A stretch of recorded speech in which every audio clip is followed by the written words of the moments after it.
Kalau kita ngomongin sejarah modern Indonesia, ada satu periode yang, panjang banget. Namanya Orde Baru. Sebuah era yang berjalan selama 32 tahun di bawah satu presiden. Nah, kali ini kita akan coba bedah.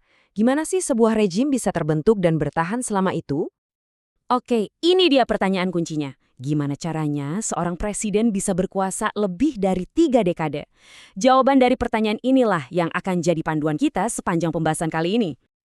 Biar kita semua kebayang, coba deh lihat lini masa ini. Periode Orde Baru itu, dari tahun 66 sampai 98, makan porsi yang gede banget kan dalam sejarah Indonesia modern? Justru karena durasinya yang super panjang inilah yang bikin era ini menarik banget buat kita kulik. Oke, kita mulai dari awal ya. Lahirnya Orde Baru. Seperti yang sering terjadi dalam sejarah, sebuah era baru itu biasanya lahir dari krisis di era sebelumnya. Jadi kita perlu mundur sedikit untuk ngertiin kekacauan apa sih yang bikin Orde Baru ini bisa muncul. Bayangin deh pertengahan tahun 60-an itu Indonesia lagi genting-gentingnya. Ada peristiwa G30 SPKI, kondisi politik nggak stabil sama sekali, dan ekonomi lagi anjlok parah karena inflasi.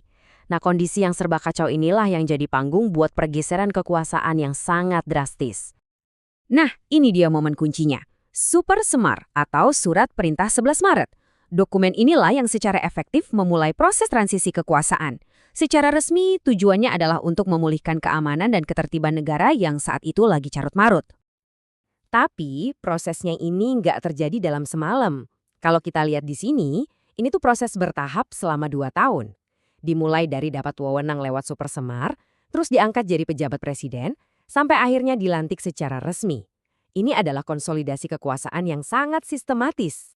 Oke, sekarang kita masuk ke bagian kedua, cetak biru kekuasaannya. Jadi setelah kekuasaan di tangan, pertanyaan berikutnya kan, gimana caranya dipertahankan sampai 32 tahun? Di bagian ini, kita bakal bongkar strategi-strategi spesifik yang dipakai rezim Orde Baru untuk menjaga kontrol mereka. Langkah pertama buat menguatkan kekuasaan adalah dengan menghilangkan lawan politik. Sentimen anti-komunis yang lagi kuat-kuatnya pasca 65 jadi landasan utamanya. Seperti yang digambarkan di foto demonstrasi ini yang nuntut pembubaran PKI. Sentimen publik tadi kemudian langsung dilegalkan. Lewat TAP MPRS nomor 25 tahun 1966, PKI secara resmi dibubarkan dan dinyatakan sebagai organisasi terlarang.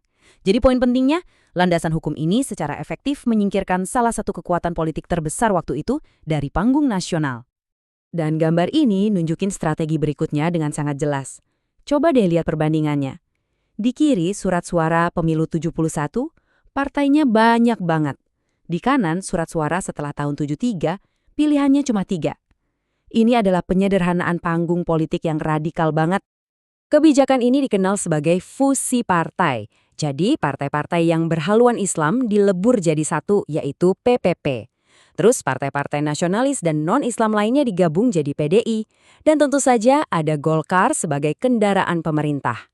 Dengan kontestan yang cuma 3, arena politik jadi jauh lebih gampang dikelola dan dikendalikan.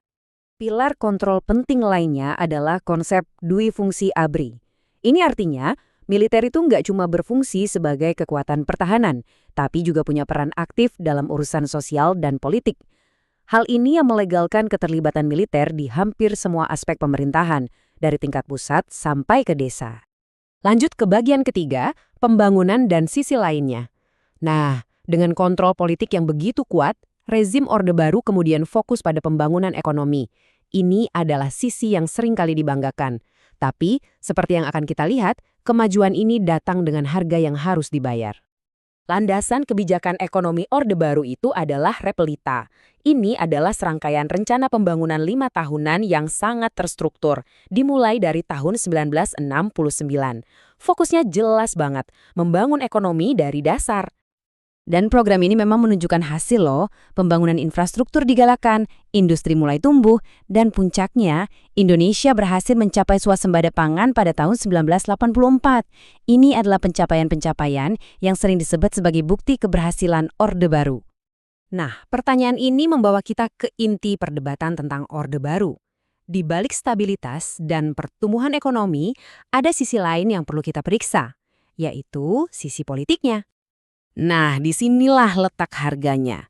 Pemilu memang diadakan tiap 5 tahun, tapi hasilnya sangat bisa ditebak. Kemenangan mutlak Golkar hampir selalu terjamin, sementara dua partai lainnya sengaja dilemahkan. Peran Dwi Fungsi ABRI juga membatasi ruang gerak sipil dan setiap suara kritis atau perbedaan pendapat seringkali ditekan dengan keras. Inilah yang disebut sebagai defisit demokrasi. Oke, kita sampai di bagian keempat, runtuhnya rezim.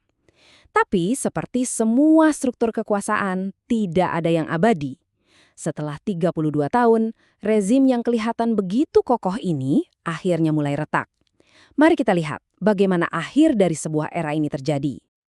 Puncaknya di tahun 1998 dipicu oleh krisis ekonomi yang parah, kerusuhan melanda seluruh negeri. Tekanan publik yang masif akhirnya memaksa Presiden Soeharto untuk mengundurkan diri. Momen ini menandai berakhirnya Orde Baru dan dimulainya babak baru yang kita kenal sebagai era reformasi. Dan kita akhiri dengan sebuah pertanyaan untuk direnungkan. Meskipun rezimnya telah berakhir lebih dari 2 dekade lalu, struktur politik, ekonomi, dan sosial yang dibangun selama 32 tahun itu meninggalkan jejak yang sangat mendalam. Pertanyaannya, bagaimana warisan tersebut masih terasa dan membentuk Indonesia yang kita kenal sekarang? Itu adalah pertanyaan yang tetap relevan hingga saat ini.